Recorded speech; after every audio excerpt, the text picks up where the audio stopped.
you're watching Moshcam. The reception, I think, has been quite good.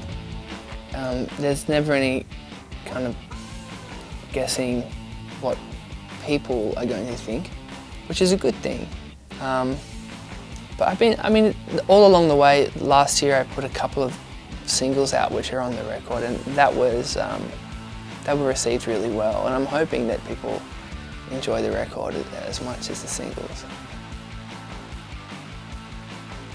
I think my favourite song to play from the record is maybe Nothing Is Wrong or Baby I'm Nobody Now, I think.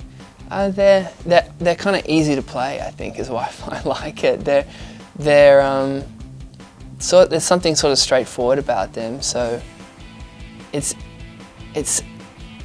easy to put a bit more passion into it because there's less kind of thinking and figuring it out as you go. They sound quite, melodramatic and stuff with very little effort, so I think that's probably why I like them. We just finished the Groove in the Mood tour, which was like one of the first like national tours I've done, and it was most of those shows were pretty good. Really large audiences. I reckon it's easier to play to larger audiences. It's much easier to kind of, because you're trying to keep people's attention and make it feel like a significant event. And when you've got so many people watching, there's a lot of energy that's kind of at your disposal. So it's easier almost to get 5,000 people excited than it is to get 5 or 50 people excited. Having said that, over the years there's been some pretty ridiculous shows like that we've done. Last year we did a couple of tours, and shows like the Alumbra Lounge in Brisbane and stuff were just mental. People, like halfway through the set, people just started like chanting, and so we just stopped for like 2 minutes while they just chanted and cheered, and then it was a pretty amazing thing, and then we started playing again. Yeah, it was good.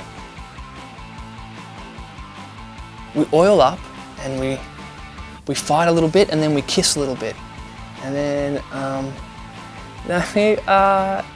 we're pretty ritualist actually. I don't think we even really warm up. Oh, we talk about, I don't know. Actually, I don't know how to answer this question. There's no set ritual.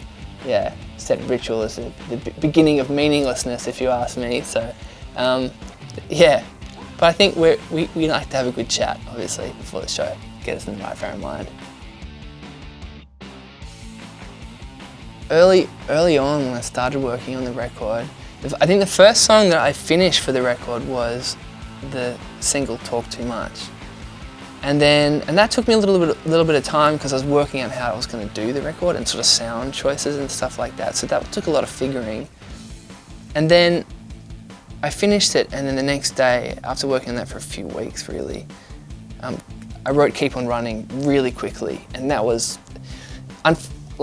Unfortunately, it was never that easy again, but writing Keep On Running, which would be actually the first single that I went out with, it was finished in like a day or two, and it was a really palpable moment of like excitement and possibility. Like, wow, I'm going to do a record. This is a song. I feel something listening to this. So I think that was probably probably the best moment in the process right early on. Favourite writer request? We've been way too modest on our writers, I think, for too long. But now that I'm writing all these hit songs, I'm going to start asking for better stuff. Yeah, we'll just wait. Get extreme, segues or something like that. I don't know. Oh, people have yelled out all kinds of things. Not all of them positive, particularly not in the early days. So I've run the full gamut of from heckling to like quasi religious praise all in the space of a few years. No, everyone was asking to let's get married. Let's get married. It's like I can't commit to everyone. Well, I'm quite into my analog synthesizers, and I was very well behaved over the course of the record, not not buying too many or like not going overboard, because I wanted to try to, you know, not get caught up in the toys and just write music. But I think it's time to buy some more toys, I reckon, actually. Get into some more buttons and knobs and faders and stuff, yeah.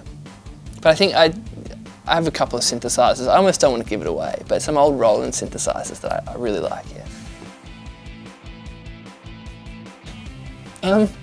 Sometimes people come up with really nice, thoughtful gifts. People write little things, or I like, you know, people give me like notebooks or pens, and it's like, well, I actually use all of them, so that's pretty good. It like saves a trip to the news agency.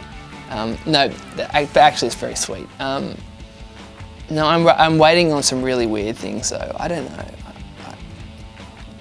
I suppose there could be a very awkward moment where someone offers something really inappropriate and you have to just tactfully accept it.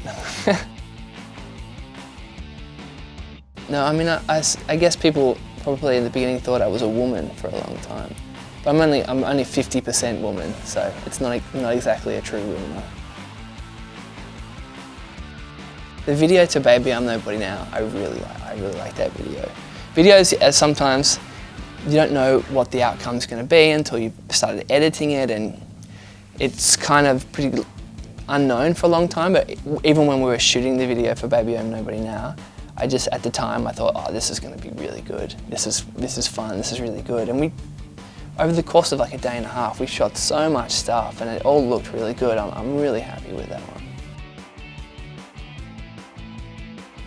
Well, being on the road is a really good time to listen to music, because you've got the time, and you've got like your panel of experts there in the car with you, which is your bandmates, to talk about it. I reckon there's something to be said for listening to kind of old favourites, and it's a really good forum for like discussing what was happening musically at the time, but then also like contentious stuff that you wouldn't normally listen to and don't really necessarily know how you feel about. Maybe it's really heavy, or it's really clean sounding stuff, or